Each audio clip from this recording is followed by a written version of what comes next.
Words cannot express my excitement to check out the new 24-inch M1 iMac. Why?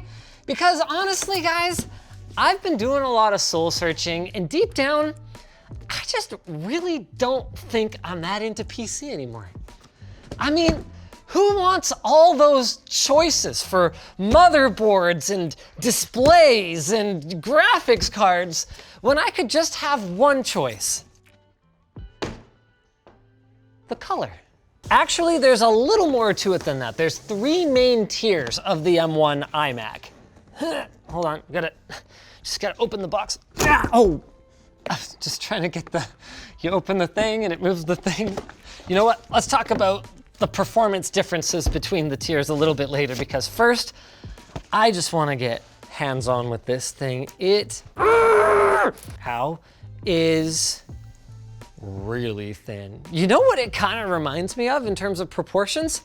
A gigantic iPad, but with a huge chin on it. Wow. I am like blown away by how light this thing is.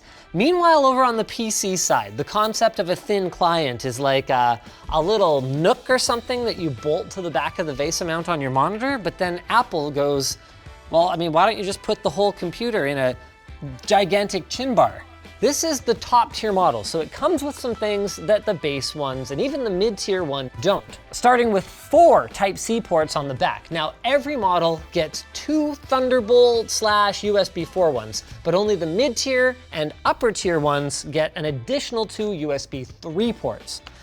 Other than that, we've got the same 500 nit peak brightness, 4.5K display, the same 1080p webcam, which I am extremely excited about. I mean, we're getting A, Apple's mobile processing on it, and B, finally decent freaking hardware for a change, and the same microphone array that Apple claims gives this thing best-in-class performance, both from an audio input perspective and actually, yes, there's our, I mean, sort of like a downward firing sound bar. There's all the internal speakers along the bottom. You get the same headphone jack, power button, and all that good stuff. But where they differ is in the accessories and actually in the internals, starting, of course, with the Magic Keyboard.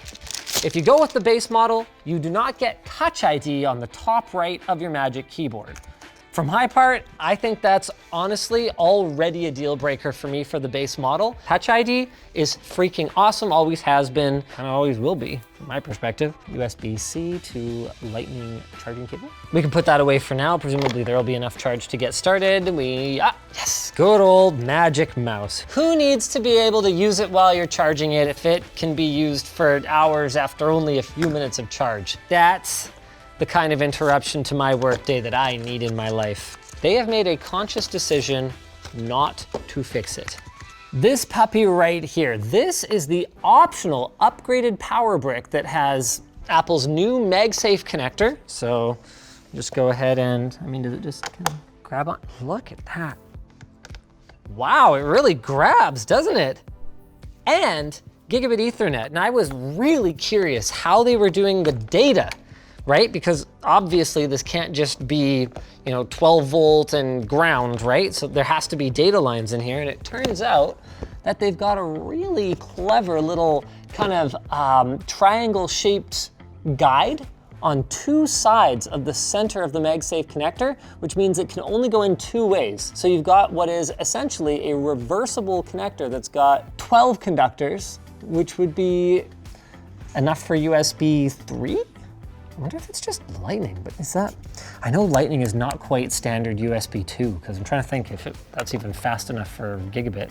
Imagine being Apple and just being able to invent your own standards for things. For those of you wondering about the graphic that I've got on here, by the way, this is from dbrand, who sent over this iPad and sponsored this video. And they have, this is gonna be a big launch for them, I can already tell, because this thing looks fantastic. This is the black colorway for it, but you can see that the overall pattern is gonna have a common theme.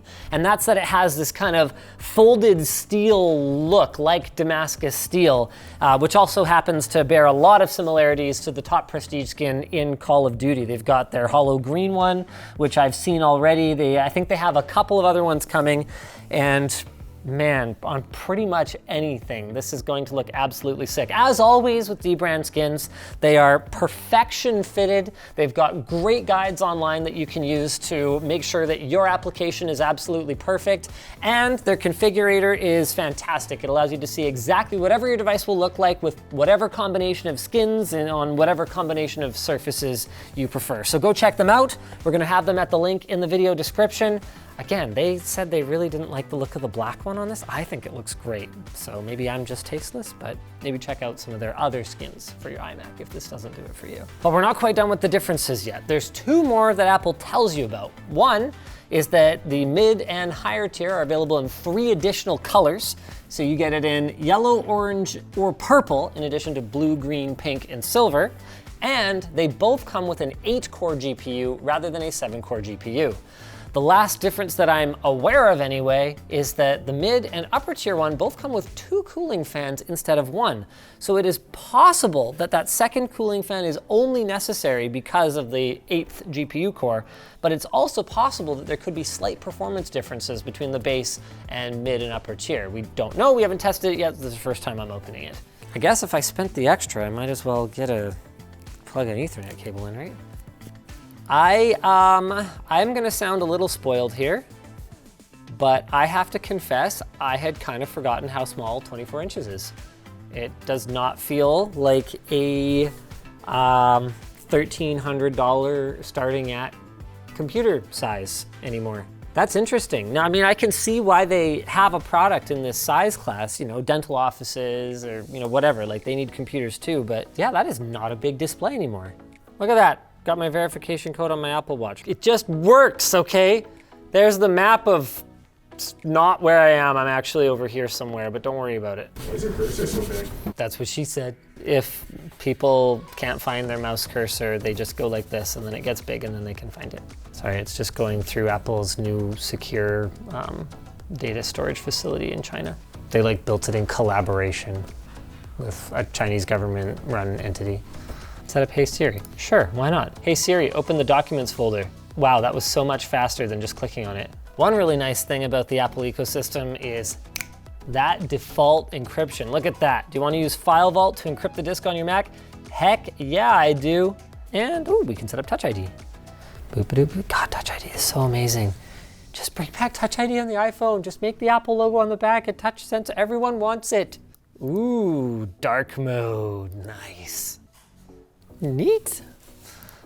Okay, I'm just gonna have to do the first thing that I do, which is turn off True Tone because I don't understand why it exists. Now let's talk about the difference going from this one to the high tier model, because on their website they've kind of got good, better, best. It is pre-upgraded from 256 gigs of storage to 512. And then you can just take the mid-tier one and upgrade to 512 gigs of storage if you want, and then it will be exactly the same thing.